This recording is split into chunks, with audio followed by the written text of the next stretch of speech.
Alors, on a pris beaucoup de retard, donc je vais quand même tâcher d'aller assez vite sur un sujet qui n'a aucune importance et qui ne coûte rien. 200 milliards d'euros chaque année, le coût des perturbateurs endocriniens dans l'Union européenne. Aux États-Unis, on approche les 500 milliards d'euros chaque année. C'est le problème de santé publique numéro 1. Alors, un petit tour d'horizon. La définition remonte de 2002 et 2012 pour l'Organisation mondiale de la santé et pour l'Agence de l'environnement américaine. Un perturbateur endocrinien, c'est une substance qui interfère avec la sécrétion, le transport, l'action des hormones dont on a parlé tout à l'heure. Et cette perturbation se fait par l'utilisation d'une substance exogène qui mime certains effets ou antagonise certains effets. Alors évidemment, nous sommes entourés par les perturbateurs endocriniens dans l'air qu'on respire, dans les cosmétiques qu'on utilise, dans la nourriture qu'on achète, dans la toxicité des voitures et des vapeurs. Et puis bien entendu, le risque principal, c'est chez le fœtus, qui, dans le ventre de sa maman, est déjà exposé à un nombre considérable de potentiels de perturbateurs endocriniens. Et vous savez qu'on discute actuellement, c'est le prochain scandale, je pense, apparaître dans les journaux, le rôle du lait dans la transmission de la toxicité, de la perturbation hormonale. Alors cette perturbation hormonale, elle va donc s'adresser aux mécanismes d'action principaux des hormones stéroïdiennes et peptidiques, donc l'insuline et tous les stéroïdes. Il y a à peu près 55 récepteurs nucléaires connus. Ça interfère aussi avec les enzymes qui sont impliquées dans leur métabolisme, notamment l'aromatase, que vous utilisez beaucoup, mesdames, messieurs. Et donc, la conséquence, c'est des anomalies du développement, des anomalies des sur-risque de cancer, des modifications du développement pubertaire, des anomalies cognitives, et actuellement c'est les anomalies numéro 1, et puis les anomalies métaboliques et reproductives. Alors le problème est sans fin et se multiplie lui-même année après année, compte tenu du nombre absolument considérable de produits chimiques qui nous entourent. Et il y a bien des directives européennes, la directive REACH en particulier, qui vise à étudier la toxicité de tous ces produits chimiques, mais elle est incapable de faire face à une demande aussi considérable. Et deuxièmement, Bruxelles est très gênée face aux industriels qui, chaque fois, mettent en avant le risque de chômage si jamais ils modifient leurs procédures. Alors, il n'y a pas seulement les produits chimiques, mais il y a aussi des produits naturels, entre guillemets, qui sont des perturbateurs endocriniens, le soja, les phytoestrogènes, qui vont se lier aux récepteurs hormonaux et exercer un effet hormonal, bien que ce ne soient pas des hormones, ce sont aussi des perturbateurs endocriniens. Et puis, de temps en temps, on est rappelé à l'ordre. On est rappelé à l'ordre parce qu'il y a 200 000 morts, comme à Bhopal, par exemple, en Inde, où une usine d'engrais saute à la figure de la population, comme la dioxine à Seveso en 1970 à côté de Milan, comme Tchernobyl bien sûr, et puis la toxicité de l'environnement. Londres en 1952, c'est ce qu'on appelle le smog, c'est-à-dire un mélange de fumée et de brouillard et d'oxyde de soufre qui va générer une intoxication phénoménale de la population. Alors la toxicité de l'environnement, elle se fait par la perturbation hormonale, c'est ce dont on parle aujourd'hui, mais pas seulement. Il y a aussi d'autres toxiques qui peuvent agir par d'autres voies, et en particulier une toxicité chimique directe, et la plus célèbre d'entre elles, je vais y revenir, c'est le plomb. Et vous ne savez peut-être pas, mais aux États-Unis, chaque année, le plomb tue 400 000 personnes. 400 000 personnes. Et en France aussi un certain nombre. Et si vous avez le temps, vous irez sur le site de France Culture, podcaster l'émission de la Concordance des temps de Jean-Noël Jeannet de dimanche dernier, où il parle de la céruse, donc, qui est un produit qu'on utilise pour la peinture. Et vous entendrez des citations de Georges Clemenceau, lui-même médecin, notre collègue, et un certain nombre d'autres personnes sur la toxicité du plomb qui est absolument phénoménale et qui est encore présent autour de nous, et en particulier aux États-Unis, dans la peinture, et puis aussi dans ce que les Américains adorent pour jouer le week-end, les munitions.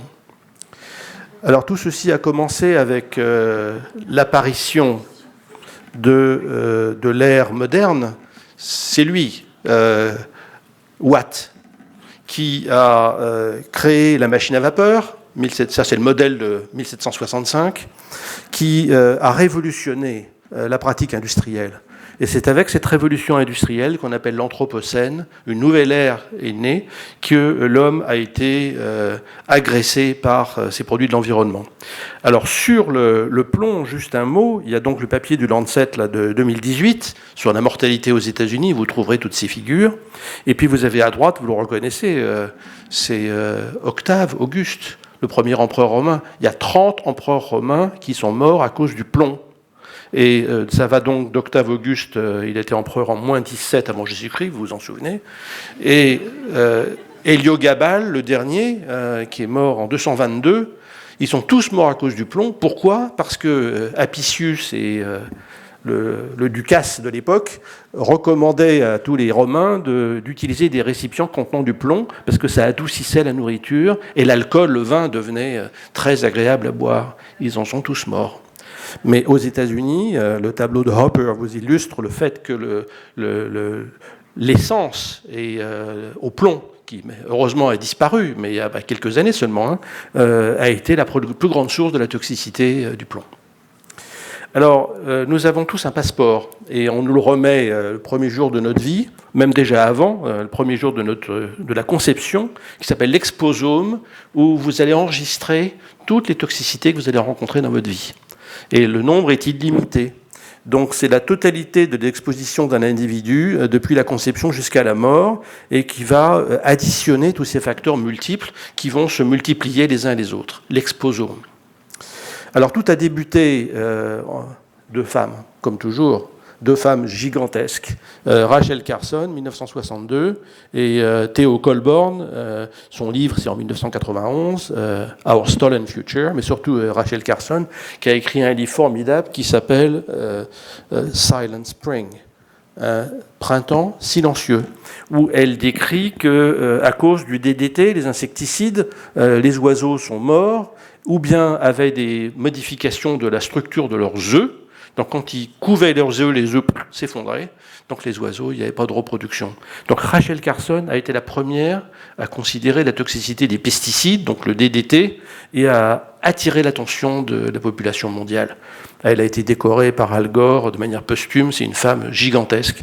Et Theodora Colborn, elle, a créé le concept de perturbateur endocrinien avec les conférences qu'elle a créées à Wingspread en particulier. Et puis il y a nos copains, nos cousins éloignés, qui se plaignent aussi depuis plusieurs années, les braves alligators de Floride, qui voient la taille de leur pénis rétrécir.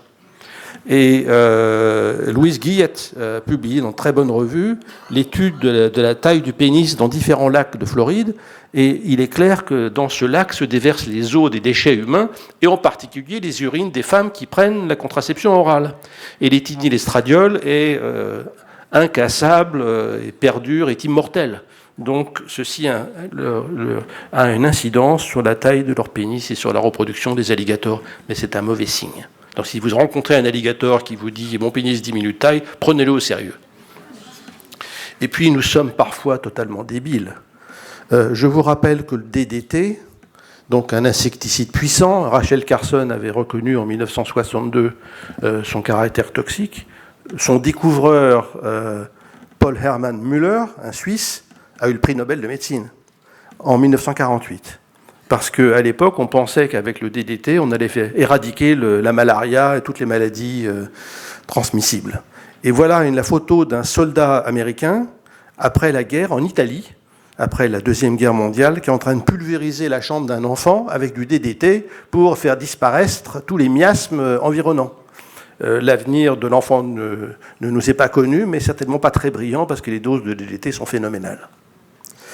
Donc, 62, Silent Spring, Rachel Carson, 1980 et 91 et 96, le livre de Theo Colborn, Our Stolen Future, très beau livre, et enfin, les conférences sur les perturbateurs endocriniens. Alors, ce sont essentiellement des produits qu'on utilise tous les jours. Hein. Bon, le diéthylstilbistrol, je vais vous en dire un mot, parce c'est une deuxième connerie médicale, on a appris beaucoup à ce sujet. Les dérivés du plastique, de la polymérisation du plastique, la dioxine, les solvants, les phtalates, le BPA, les encres de machines à écrire, d'imprimantes, de supermarchés, les dérivés du DDT, et puis tous les autres pesticides dont vous lisez le nom sur la première page du Monde régulièrement, ça va du glyphosate ou des diclofénos, etc. Et cette liste, ces produits sont bien connus et considérés comme mortels, dangereux. Donc ces produits qui n'ont pas la même toxicité que le plomb, eux passent par l'intermédiaire des récepteurs hormonaux et génèrent une grande pathologie. Donc après le prix Nobel pour le DDT, deuxième bêtise bien sûr le DES, qui a été introduit sur le marché de la gynécologie obstétrique dans les années 1940 pour éviter les interruptions spontanées de grossesse. Dès 1953, publication versus placebo, qui démontre que le produit est dangereux. Je ne sais pas si vous avez lu le scandale du Monde, le papier sur le placebo qu'il a publié il y a quelques jours, qui est complètement hallucinant de bêtises. En l'occurrence, on savait dès 1953, grâce à cette méthodologie infaillible, essai clinique versus placebo, essai contrôlé versus placebo, que le DES était inefficace et qu'il fallait l'arrêter. Il a fallu 24 ans pour que la France l'interdise, 1977. Et la conséquence, ça a été des malformations des organes génitaux, des cancers du vagin chez les petites filles, et puis une atteinte de la deuxième génération, ce qui démontre qu'il y a un effet transgénérationnel médié par l'épigénèse. On ne connaissait pas ça. Et les grandes publications sur le DES sont pas très récentes, mais on n'a pas tenu compte des applications et des conséquences. Il suffit de regarder ces deux souris pour voir, il y en a une qui n'est pas normale, hein, qui a besoin d'une chirurgie bariatrique. Celle de droite, elle a reçu des DES dans sa petite enfance. Alors, donc, l'expression, le mécanisme passe par l'intermédiaire de l'expression de gènes, par les récepteurs nucléaires ou les récepteurs membranaires, des effets neuroendocriniens, je vais vous en dire un petit mot, et sur l'épigénèse, comme le DES, ce sont des effets transgénérationnels qui sont devenus d'un intérêt considérable. Et il y a un Américain qui s'appelle Michael Skinner, qui a très bien décrit ça, qui a injecté des insecticides à des souris enceintes. Il a étudié plusieurs générations et il démontre qu'il y a des modifications de l'expression de certains gènes qui perdurent plusieurs générations plus tard. Quand il a publié ses papiers, Michael Skinner, sur l'épigénèse, personne ne l'a cru. Le NIH, qui finance toute la recherche américaine, lui a coupé ses crédits de recherche en disant « c'est un menteur ce type, il nous raconte n'importe quoi ». Aujourd'hui, quand il rentre dans une salle, tout le monde se lève et monte sur les chaises et applaudit. Ce qui est important, c'est que les effets sont observés à faible dose, qu'ils s'additionnent les uns les autres, et qu'ils ont un impact à très long terme, et c'est le travail de ce géant de la médecine qui était David Barker.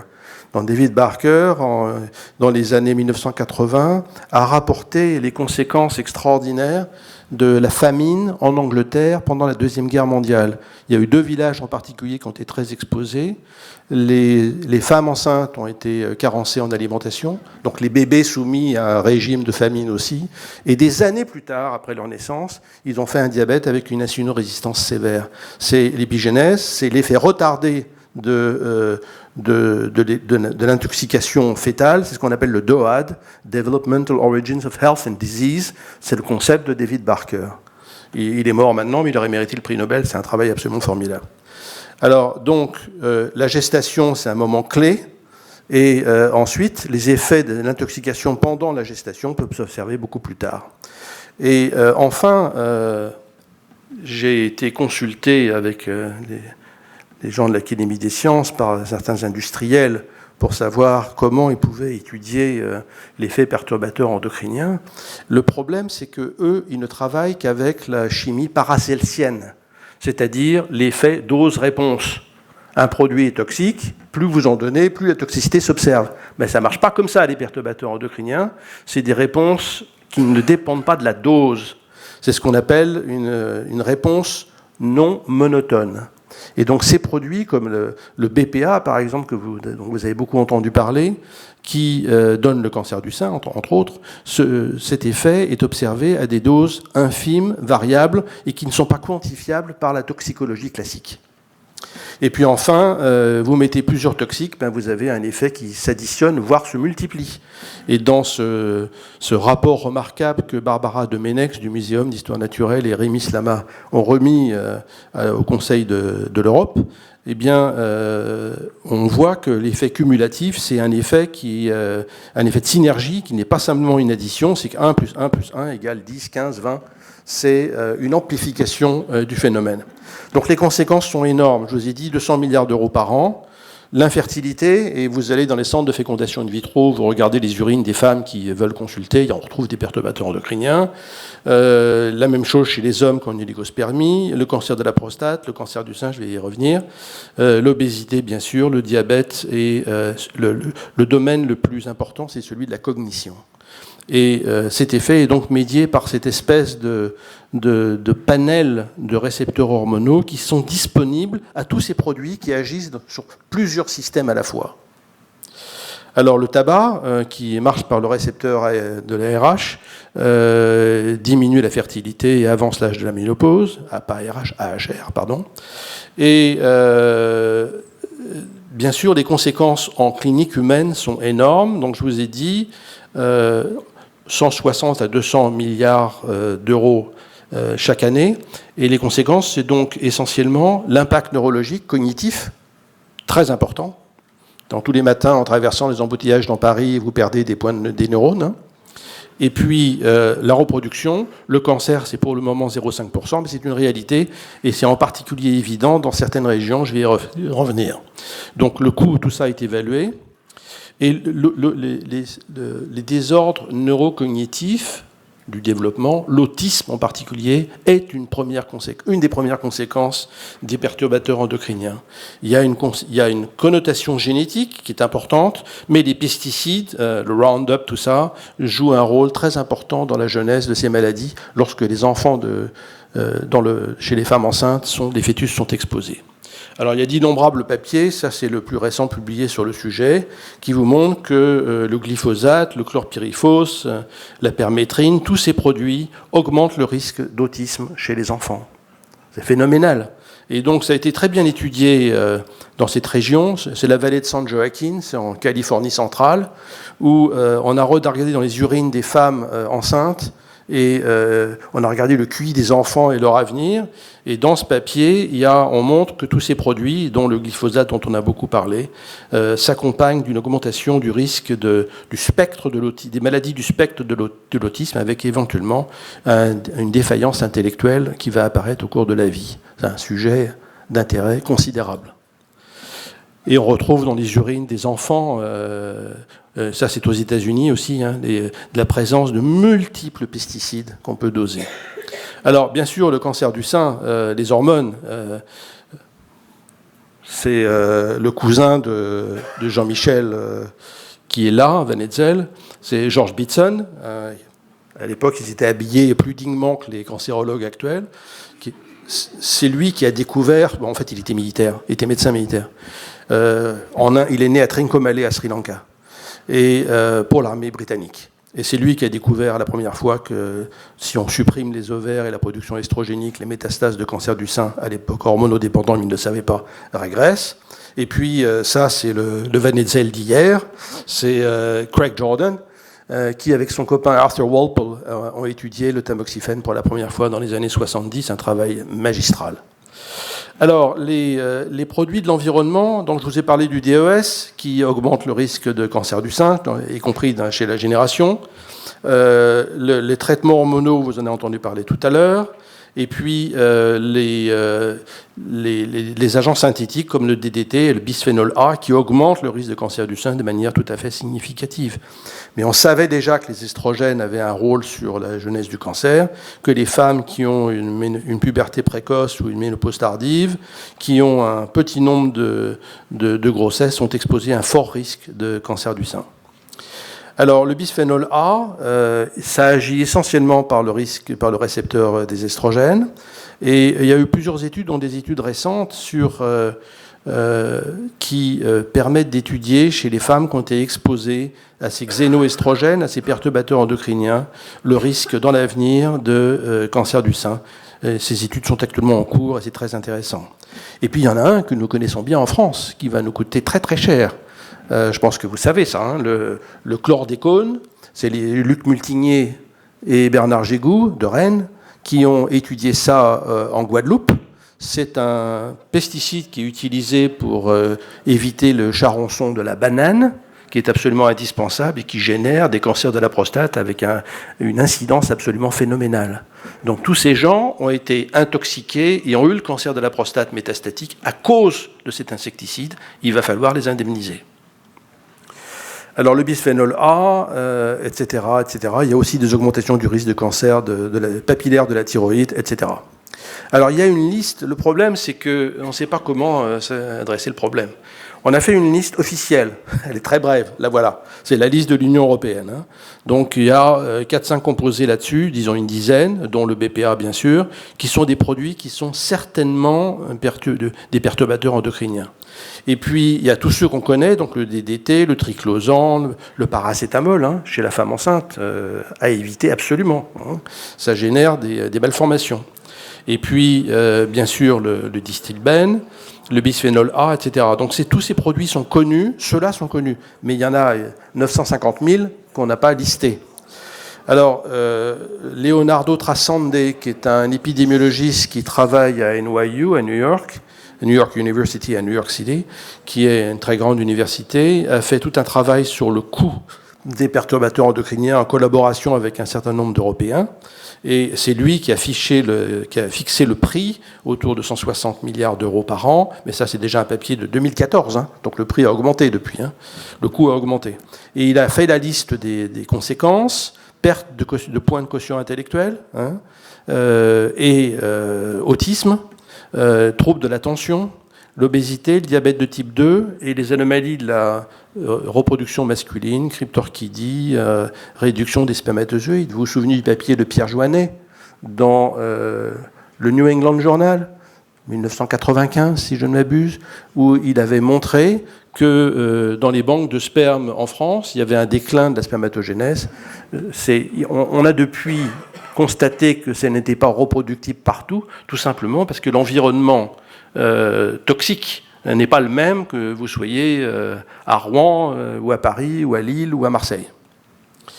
Alors, donc, on a fait la liste de tous ces produits. Et donc, les points qui sont les plus importants, c'est l'autisme, je vous ai dit, la perte de points de quotient intellectuel, difficile à chiffrer, la fertilité masculine et la consultation en centre de PMA, ça coûte 5 milliards par an en Europe, c'est pas rien, Et puis également le cancer du testicule, qui coûte à peu près 1 milliard d'euros chaque année, dont l'incidence augmente à cause de ces perturbateurs endocriniens. Le déclin de la testostérone chez l'homme adulte est aussi la conséquence de l'exposition à tous ces produits, notamment ophthalates. Et puis enfin, l'obésité et le diabète, on s'est aperçu à Seveso qu'il y avait un certain nombre de diabétiques qui apparaissaient dans les années suivantes. Et puis, les Américains au Vietnam avaient bombardé l'agent orange partout pour faire disparaître les feuillages des arbres pour que les soldats américains puissent se parachuter et aller se battre contre les Vietnamiens méchants. Eh bien, ça a entraîné une toxicité épouvantable chez les populations locales, notamment le diabète de type 2, l'obésité, etc. Et puis, également, on a découvert qu'il y a des régions, mais on ne parle pas du fin fond de la Chine. Là, on parle des États-Unis. Donc la cohorte du Michigan, 4000 jeunes filles qui sont retrouvées avec des taux de PCB, donc un dérivé qui sert à polymériser le plastique, qui ont des pubertés précoces. Et on trouve également des taux de DDT particulièrement élevés dans les urines. Donc ces jeunes filles qui ont des anomalies du développement pubertaire, ont été intoxiqués. Et puis, il y a plein d'autres études, et en particulier notre ami Jean-Pierre Bourguignon, qui vient de décéder malheureusement, un grand pédiatre endocrinologue de Liège, en Belgique, qui a montré qu'en Belgique, il y a des jeunes filles qui ont été adoptées en Asie du Sud-Est. Et elles viennent donc à Liège ou ailleurs, et on trouve dans leurs urines ou dans leur sang des taux d'insecticides absolument considérables. Et ces jeunes filles ont des anomalies du développement pubertaire, qui est la puberté beaucoup plus précoce. Et très probablement, on va les suivre, elles ont très certainement un risque de cancer ultérieur. Donc je vais aller vite. Donc simplement pour vous dire que quand j'avais l'honneur de présider les endocrinologues européens, ce que j'ai fait pendant une dizaine d'années, eh bien, je me suis battu contre les toxicologues qui ne voulaient pas entendre parler des perturbateurs endocriniens parce qu'il n'y a pas de courbe dose-réponse. Et donc, ils ont écrit dans cette revue Toxicon, qui est leur revue chérie, pour dire que c'est pas de la science si ça marche pas par la courbe dose-réponse. Bon, ils ont été, l'OMS leur a dit de se taire. L'affaire a été close. Et puis, vous êtes au courant comme moi que les antibiotiques chez la femme enceinte, c'est pas très bon. Le tamoxifène, ça donne le cancer de l'utérus. Entre parenthèses, c'est un perturbateur endocrinien. D'accord ? Bien. Même si c'est rare et si c'est, on peut faire quelque chose, mais néanmoins c'est un perturbateur endocrinien. Craig Jordan, c'est lui le père. C'est à lui que s'adresse cette remarque. La metformine chez la femme enceinte, il y a, aux États-Unis c'est la règle, hein, dans le diabète de type 2, on traite les femmes enceintes avec un diabète de type 2 par la metformine. En France, pas vraiment. Et Bernard Gigou, entre autres, a bien montré que ça interfère avec l'organogénèse testiculaire chez les petits garçons. Et le paracétamol, donc, qui a également des conséquences chez la femme enceinte. Donc, c'est pas facile de régler tout ça. Et puis, il y a des intérêts financiers divers et variés. Et on essaye de mettre au point des panels de tests pour tester tous ces produits, mais l'industrie ne veut pas s'y plier pour le moment. Et en particulier, Barbara Demenex travaille sur l'étude des têtards de grenouilles et de crapauds, où elle met en évidence qu'un certain nombre de ces produits interfèrent avec le mécanisme d'action des hormones thyroïdiennes. Et si c'est le cas, c'est ça qui génère l'autisme et la perte des points de QI, parce que les hormones thyroïdiennes de la mère sont indispensables pour la fabrication du cerveau et le nombre de neurones du bébé. Donc, la première chose à faire, comme disait Henry Cronenberg, le président de la Société américaine d'endocrinologie, c'est qu'il faut protéger les femmes enceintes, c'est le plus urgent. Et de fait, il ne faut pas qu'elles fument, il ne faut pas qu'elles soient entourées de fumeurs, il faut éviter tous les produits chimiques autour, les peintures et tout le bazar, il faut utiliser du bio certifié au maximum, aucun insecticide, aucun pesticide, éviter la nourriture dans les cannes en plastique et les bouteilles en plastique. Et vous savez qu'au Danemark, qui est peut-être le pays le plus avancé de l'Europe à cet égard, on utilise des bouteilles en carton depuis déjà 20 ans. Donc c'est important pour le développement précoce et le risque d'autisme, c'est important pour les patients qui ont un cancer et qui vont éventuellement avoir une chimiothérapie, et c'est important pour la jeunesse des cancers hormonodépendants. Donc il y a actuellement, l'Union européenne a pris des décisions en 2016. C'est probablement l'organisme international qui a le mieux réagi vis-à-vis du perturbateur endocrinien. Mais là encore, l'Union européenne a fixé la barre très très haut. Il faut démontrer la toxicité dans l'espèce humaine. Les essais animaux ne comptent pas.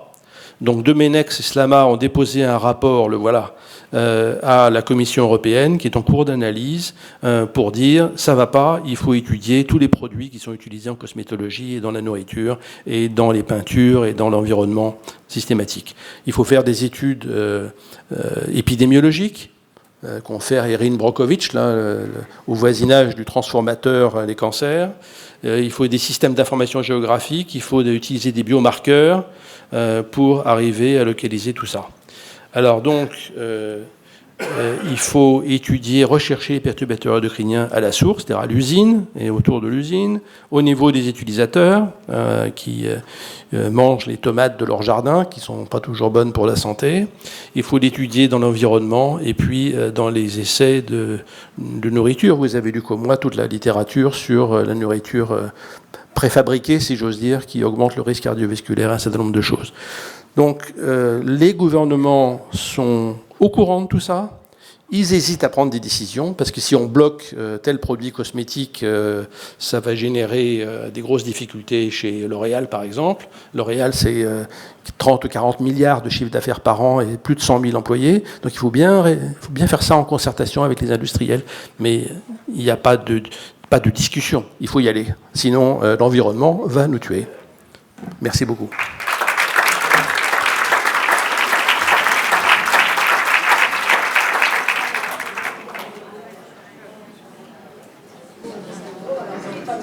Il n'y aura pas de nourriture préfabriquée, je pense. Ouais, le déjeuner, c'est tout à l'heure. Je savais que ton topo était magnifique, mais pas aussi déprimant quand même, Philippe. Hein? Bon, protégeons les femmes enceintes déjà, hein, c'est ça que tu nous dis. Est-ce que vous avez des questions? Sur le paracétamol, là, j'ai senti que ça vibrait beaucoup dans la salle. Hein. C'est un scoop, ça. Il faut l'interdire complètement, Philippe, ou il faut limiter au maximum l'usage? Je disais que j'étais complètement d'accord avec tout ce que Philippe Bouchard avait dit, mais que je voulais faire un peu de provocation avec un paradoxe, c'est que on est soumis bien sûr à cet environnement, j'ai failli dire, de plus en plus pernicieux, mais cependant dans les pays occidentaux, l'espérance de vie a quand même augmenté de manière très importante sur ces 50 dernières années, globalement, malgré donc ces contacts avec tous ces perturbateurs. Et puis, je pense qu'il y a des sensibilités individuelles qui doivent être tout à fait différentes, des expositions différentes, et probablement des mécanismes de détoxification au niveau des individus qui sont différents d'une personne à l'autre, qui peuvent peut-être expliquer les difficultés d'interprétation de tout ça. Tout ceci est vrai. Peut-être l'espérance de vie augmenterait plus encore, en particulier chez certaines personnes que d'autres. Mais il faut néanmoins réagir parce que vous avez vu l'histoire des employés qui ont travaillé avec le glyphosate, le Roundup, là, etc. Leur histoire est quand même stupéfiante. Hein. Plusieurs cancers, etc. Le chlordécone et le cancer de la prostate, c'est absolument démontré. Donc il faut bien quand même prendre tout ceci en considération. Et je trouve que les gouvernements et le gouvernement de l'Europe fait de son mieux, mais c'est pas facile parce que il y a l'économie qui est aussi à protéger de ces perturbateurs endocriniens. Et le plomb, hein, plus de plomb. Ne tirez pas à la carabine chez vous tous les soirs. Philippe, une des caractéristiques les plus préoccupantes. Bonjour David. Bonjour. Les plus préoccupantes de cette affaire, c'est la transmission transgénérationnelle. Ah oui, bien sûr. Parce qu'elle implique, si ces substances ne sont pas des génotoxiques mutagènes stricto sensu, c'est-à-dire s'ils ne modifient pas la structure de l'ADN, il y a quand même une transmission. Bien sûr. Et cette transmission, elle est de nature épigénétique qui est transmissible. Bien sûr. Alors, et puis l'effet est retardé, il peut se voir 30 ans plus tard. Voilà. Est-ce qu'on a des signes, est-ce qu'il y a des modifications de ce qui peut être reconnu comme étant quelque chose de transmissible, comme la méthylation de l'ADN, l'empreinte génétique? Est-ce qu'on a regardé ces enfants issus de sujets qui ont des maladies supposées être consécutives à ces perturbateurs endocriniens? La réponse est non. Les travaux scientifiques sont faits chez l'animal. Et dans Science, Skinner a publié plusieurs générations de souris où il a regardé l'épigénèse et la transmission des anomalies de la méthylation ou des histones. Il l'a démontré très clairement. Dans l'espèce humaine, on n'en est pas là encore. Ouais. Et il en a trouvé. Hein, il a trouvé des choses chez les animaux. Oui. Dans l'espèce humaine, on n'en a pas cherché. C'est trop complexe. Et ça se passe au niveau de l'empreinte génétique, au niveau de gènes? Ça se passe au niveau de la méthylation et au niveau du fonctionnement des histones. Il l'a très bien. Science, Skinner. Skinner. Oui, S-K-I-2-N-E-R. Michael de son prénom. Ça nous donne l'opportunité de vous présenter le professeur Bachauvert qui va venir nous rejoindre ces jours-ci dans notre groupe Hartmann. Donc bienvenue David. Dans un mois ou deux. Oui, bienvenue David. Merci. Est-ce qu'il y a... Merci. Oui. Vous avez parlé de revenir sur le lait du bébé. Sauf si j'ai dormi, je n'ai pas vu venir. Oui, non, mais vous ne verrez pas venir parce que pour le moment, il y a une espèce de voile qui se dresse devant ce sujet. Les études n'ont pas été faites en France encore. Et aux États-Unis, ça commence. Mais et qu'est-ce que ça va dire J'en sais rien. Ah, on ne sait pas. J'ai pas de boule de cristal. Est-ce qu'il faut faire allaiter mais je veux dire, les ce qui est femmes sûr, c'est que les femmes prennent du DDT, ça passe dans le lait, ça c'est certain. D'accord. Donc, est-ce que d'autres perturbateurs endocriniens ont le même comportement? C'est possible. Donc, c'est une hypothèse. Mais donc le lait maternel ne changez rien pour le moment. Ne changera rien à distance. Non, pour le moment, vous ne changez rien. Mais je dis, c'est une possibilité, eu égard à tout ce qu'on a discuté. D'accord. Merci. S'il vous plaît, l'éthénylestradiol, qui apparemment est non destructible, le retrouve-t-on dans l'eau de boisson du robinet? Non, mais dans l'eau des rivières, oui. Donc ensuite, l'eau des rivières est traitée. Oui, c'est ça. Mais dans l'eau des si vous allez prendre un bain, ça dépend des rivières. C'est comme les lacs Apopka ou Woodruff en Floride. Les alligators ont des pénis différents suivant le lac où ils se baignent. mais l'eau de boisson est traitée. Donc il faut surveiller le pénis de vos patients. Ça, c'est une bonne question. Je ne sais pas répondre, mais c'est pas impossible. On va faire une pause. Je voudrais vraiment remercier nos 4 Merci beaucoup. Du très haut niveau de ces communications et d'avoir pris la peine de nous apporter aussi des choses très pragmatiques en dehors de tout ce qui était passionnant.